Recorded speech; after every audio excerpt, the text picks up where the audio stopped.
This man spent $2 million to hire an assassin, but the target of the assassination was himself. Although the boss was very puzzled, he still sent Jack, who was ranked second. He could kill any target a kilometer away, and make sure the target did not suffer. However, after Jack received the target's photo, he decisively refused the assassination mission, because this person was not an ordinary person, but Joe, the #1 assassin in the assassin world. Why did Joe want the hitman to kill him?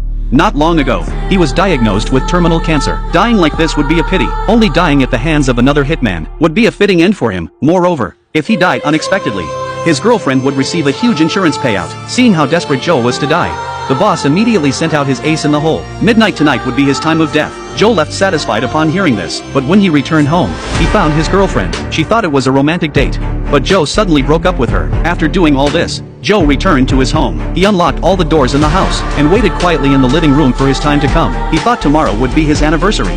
But then his attending physician suddenly called. The lab had mixed up the records. The person with cancer was actually someone else. Upon hearing this, Joe panicked instantly. There were only 4 minutes left until midnight. He didn't know that. A group of armed assassins were downstairs. They headed straight for Joe's house. What's worse is that Joe had just thrown away all the weapons in his house. This meant he could only fight them with his bare hands. At the leader's command, the henchmen immediately began searching for Joe. Little did they know that Joe was hiding in the shadows, waiting quietly for them to come to their deaths one by one. In this way, Joe easily disposed of the assassin squad. After eliminating all threats, Joe quickly called his boss to request the cancellation of the previous bounty mission. He also said he had been misdiagnosed. However, the boss refused Joe's request because her father had been killed by Joe years ago. Now that the hit squad had been eliminated by Joe, she finally had a reason to seek revenge. The boss added another $3 million to the bounty, issuing a global invitation to assassins. Soon, the assassin community was buzzing with activity. To prevent a tragedy, Joe quickly called his girlfriend to explain that the breakup had been a misunderstanding, and urged her to return home and hide temporarily. He promised to come for her once he had resolved the issue.